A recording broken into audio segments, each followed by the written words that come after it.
Awesome. Well, thanks for joining us, y'all. I know there was several changes in plans, but you were in the right place. You found us. We're gonna make use of the time we have together. Super grateful for these guys for joining us here to be our panelists. We might have, we got one other panelist, Julia Michaels, to see if she can find us. But essentially, we just want to have a conversation and learn from these folks about their career paths, kind of how they got to where they're going. And definitely make some time for questions and answers too. So by way of introduction, I think it would be fun to start with just a quick intro of like who you are, what your role is, where you work, and maybe something that you dig about your current job. Something that's awesome. So we'll just maybe start with you, Zach, and then you can pass it on. Sure. Good afternoon. I'm Zachary Gazicki. I'm a senior restoration ecologist with HT Harvey Associates. I'm over in the San Francisco Bay Area. I really dig, getting to go outside, just see a bunch of places, going to a bunch of places that the public don't often get to go to is always really fun. See a lot of neat stuff. So that's really something I really get to do. Cool. Justin Fishbeck, I'm with Helix Environmental. We're a consulting and construction firm, so we have both people that implement restoration, but we also design and write plans, DIRs, restoration plans, do biosurveys, that sort of thing. My background is construction through college. Got a biology degree. Now I run a restoration degree, and I'm the board of directors for the company as a whole. So, believe it or not, one of the things I really dig is talking to young people about their careers. Mark's really good at it. We'll see how it goes. On to a great start. Yeah. Sweet. Well, here's a fun one, maybe to toy with. As was highlighted this morning, obstacles are part of being human, right? And so are overcoming them, hopefully. So I'd love to hear some examples of what are obstacles you faced, either in your job or kind of getting to where you are, and how did you overcome it? Yeah, so this is a great question and kind of ties into sort of my own journey to my current position. Real quickly, I'm from Michigan originally. I went to school in Michigan, got my bachelor's, and then that was sort of as far as I was planning on going. Weird circumstances happened. I ended up getting a master's anyway. And then, some of the biggest obstacles is finding a job. Holy cow. Like, I remember applying I had an Excel spreadsheet, over 300 job applications all over the country. After I got my master's degree, jobs paying entry level, like $12 to $15 an hour, no benefits. And just like, feeling really overqualified for a lot of these jobs, but not even be able to get these jobs.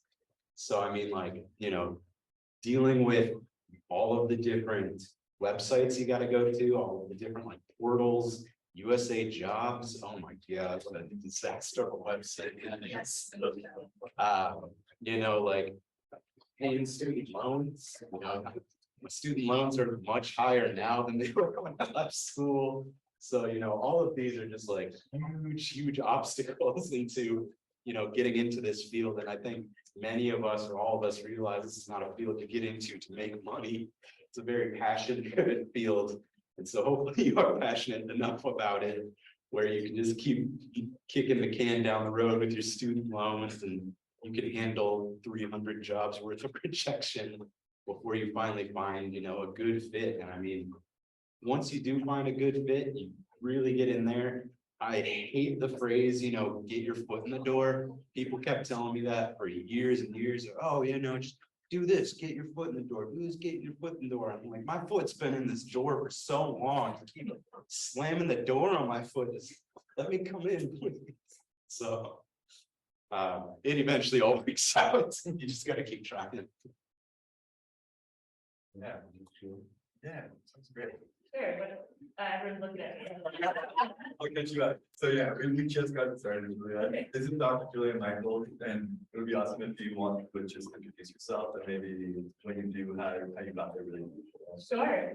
Hi everyone, I'm Dr. Julia Michaels. I got my PhD here at UC Davis in restoration ecology, and I started off at SERCAL presenting my posters in grad school at the poster sessions, and it was really lovely to grow up with SERCAL. And after I got my PhD, I taught adjunct positions wherever I could get them at Sac State, and Davis, and then eventually landed at Reed College as a visiting professor of restoration ecology for a little over a year, until I saw this position at Heather Farm pop up. And it was a position as a restoration ecologist, kind of, you know, coordinating wildland collection of native seed for restoration projects. And it seemed like there was some potential to continue doing research and outreach and education, but still kind of, it felt like a really big pivot, because I had been on this academia train for so long, and I felt like I was one stop away from the tenure track, and I just got off the train, and that took a lot of anxiety, a lot of regret, feeling, or fear that I was going to regret it. But I actually felt like it was a really good decision for me. So I think, you know, that it's kind of, I am no longer part of the academia world, but I'm kind of academish. Yeah, and I'm really happy with that. So happy to convince other people to follow my lead if they want to. Thanks, Julia. And we just started toying with the question of, you know, acknowledging that obstacles are part of life and certainly work. And what are some work obstacles that you'll have come across and how do you overcome those? Zach kicked this off for us. So Justin and Julia. So I'm gonna date myself a little bit. I didn't have a website that I was tracking, but I did have yellow pages. And so I went through all the yellow pages and did a bunch of ads, trying to get a job, interviewing different places. It came down to kind of who you know and who you meet. So, you know, you guys being here, meeting people, because that's how you're gonna get jobs and experience. One of the challenges that I think I was fortunate enough to have was that back in the day, restoration really wasn't a mainstay. And you know, there were a few firms that were doing it, and a small firm, and we were able to introduce it at a consulting firm, which was a really challenge, you know, to get people to write reports, to actually implement the reports too, it's a whole nother animal. And so that's been a really interesting learning challenge, but now we're on the upside of that, and it's been a cool opportunity to bring people in. And for folks like you, you know, a multidisciplinary firm is a great opportunity to do a whole bunch of different things. One day you can be writing a corporate report, the other day you can be out in the field talking to a crew member, or you can be planting plants or coordinating with hydro seed sub and make sure they have the right seed. So it's a really awesome opportunity to bring people in. It makes my job and other jobs easier as far as recruiting. We can interview someone and say, what do you feel like doing? And see if we have a spot that fits that, as opposed to interviewing specifically for very specific pieces. Let's see, what are challenges? I think, you know, like you said, a lot of getting a position is networking and talking to people. But I also think that these days, especially with more of an effort to be more equitable in hiring practices, for me, it was just checking job boards, and I even set up like a email account that was just for all the listservs that I you know, was following for jobs. So it's like just trying to make that, you can make looking for jobs a full-time job. And so trying to figure out, a challenge could be trying to figure out how to let that be just a portion of your current life and not take over of your life, because it can be really maddening to be trying to follow all these positions. So like, you know, I think just trying to both play the long game of like monitoring what's available, what's coming up. And I still do that, even though I really like the job I'm in, just to keep a finger on the pulse of the positions that are popping up, but then also, you know, being ready to jump when the time is right. So yeah, I don't know, that's a challenge, is like not letting the job search take over your entire life and make you miserable, because sometimes it takes a really long time to get a new job. That's all really excellent advice. Thank you. Since we don't have a ton of time, so no more questions from me. I'd love to hear your questions that y'all might have for these folks. So we'll just open it up now. Yeah, raise your hand. Go ahead. I was wondering, for anybody who's in grad school, do you recommend not taking a break after undergrad before grad, or taking a break? Because I hear so many different things. I'm not sure what I want to do. I did not go to grad school, so I'm gonna go first. From our standpoint, grad school is nice, but, we're kind of in a little bit of an uppity kind of world here. Master's degrees matter when you're doing a proposal, you're doing the work, I would say sometimes they matter a little bit less. So if you're gonna go the consulting route, I would say that you're not gonna lose much if you do it either way. It's more about the field experience and the experience you have. Yeah, I think if I did not go straight from undergrad to graduate, I probably would not have gone back after, seeing what it's like to not have homework, not have the stress of like studying for tests. It's really nice.